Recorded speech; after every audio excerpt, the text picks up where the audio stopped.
Hi everyone, welcome back to the 100-Day series of Heal Your Inner Child. Today we are on day 98, and today is all about feeling joy, feeling the wholeness when it comes to you and when it comes to your inner child, right?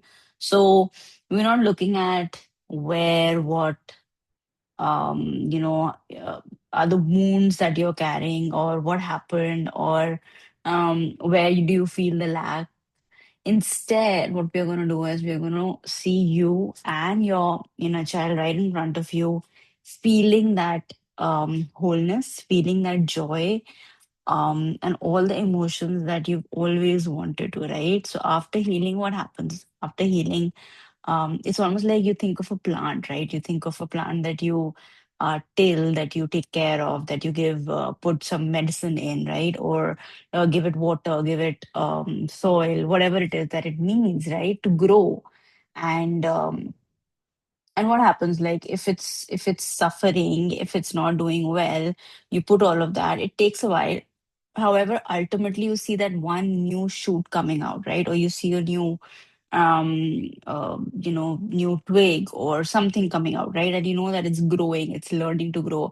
And then in a few, say, days, weeks, months, it actually blooms, right? It starts blooming, it starts growing, you start seeing thick leaves, right? So that's what's happening with you.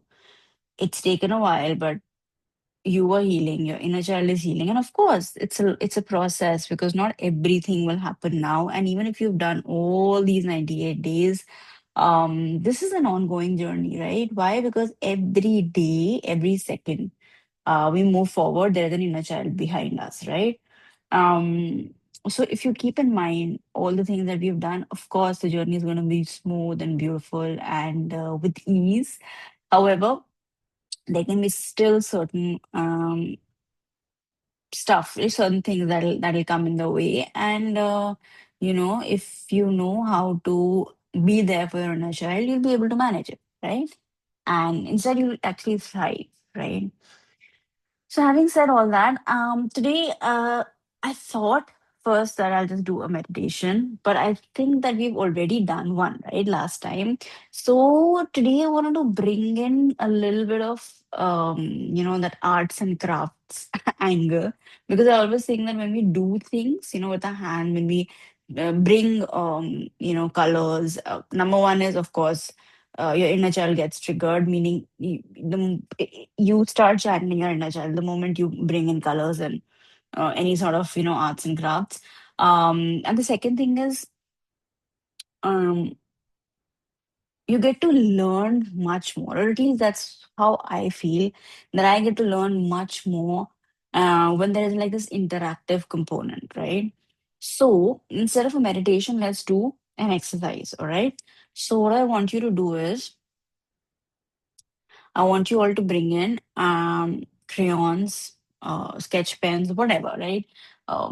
Paints, anything that you want, you bring that.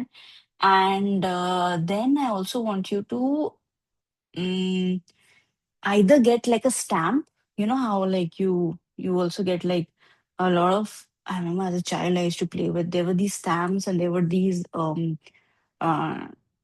ink and stamp, right? And I used to like play with various stamps that I had. So if you can get one of those, or you can even get like a stamp and I can't remember the name. What is it called? Like that ink, you get like blue ink, you get red ink, green ink, right?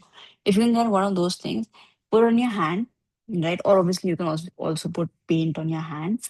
And what you do is you just put, like, trace it, or just put your fingers, your hand on the paper. So you'll get a picture or a sketch of your hand, right? Now, or if you can't do all of that, you can even just, put your hand on this thing and you can just trace your hand also, right? So then what you do is, around your hand, you draw a simple circle, okay? Now, this hand and this hand within the circle, this represents you as a whole, okay? And around it now, okay, around this, do it on a piece of large paper, right? And around it, I want you to use colors, textures, or even magazine cutouts, right? Or words or fabric bits, right? You can use crystals, doodles, whatever it is that reflect parts of you that were once hidden, hurt, playful, strong, or quiet. So there is no theme, but this is you, right? So this is you, which you put on the paper. And around that is a circle. And around the circle are various aspects of you, right? So you can be an angry young man, and you can be a very loving and kind father, and you can be a diva, right? Or you can be a dapper, right? Or you can be a dashing um photographer. I don't know, right? You can have so many aspects of you. You can be forlorn, you can be angry, you can be sad, you can have that yearning for something, you can be aching for someone, right? Or something, or something happened where you still have that ache. So there are all these various aspects of you, right? So, and whatever it is that you can put that emotion into, like an item, like for me, for example, this could be that ache, or this could be that anger because it's red in color. So paste this. It's a little big, but whatever, right? Bring little things. This can be serenity for me, right? So place that. So like that, around your circle will be so many aspects of you, right?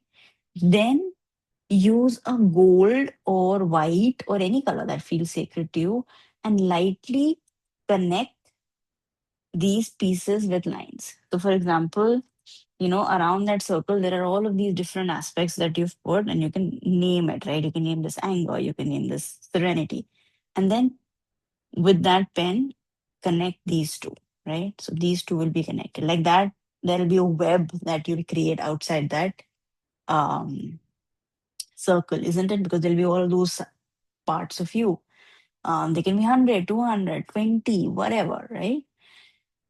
And um once you connect these, you can make lines, you can make dots, whatever it is, right? Or even soft shading you can do between these things, right? And when it's complete, that will symbolize integration. Okay, so you're not fixing your parts, right? You're not fixing the parts, you're letting them coexist, right? And then to complete it, write one sentence somewhere on the page, wherever. It could be in the middle, it could be on the side, it could be on the bottom, wherever. It could be in the middle, whatever. That says, all of me belongs, right? So that's you, the whole of it. That's your wholeness. And when I did this exercise, I was just so overwhelmed. I was crying. I got so emotional just looking at I should have gotten it. And just get it framed, place it in front of you. It'll be so beautiful. Yeah. So I hope all of you create this artwork, right? And and place it very close to your heart, place it near your table, wherever you sleep, because this will anchor your wholeness, right? Like, this will show you who you are, right? And it's also permission for you to be everything that you are, right? That all parts of you can take up space, that you're whole, right?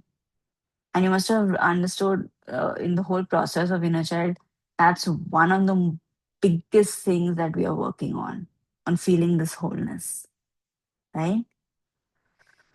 So I hope you enjoyed today's exercise. Please, please do make this artwork, share it in the comments, and leave any questions you have in the comments as well. I will see you all tomorrow on day 99. Till then, signing off, Anisha Dutt from Zarya Healings.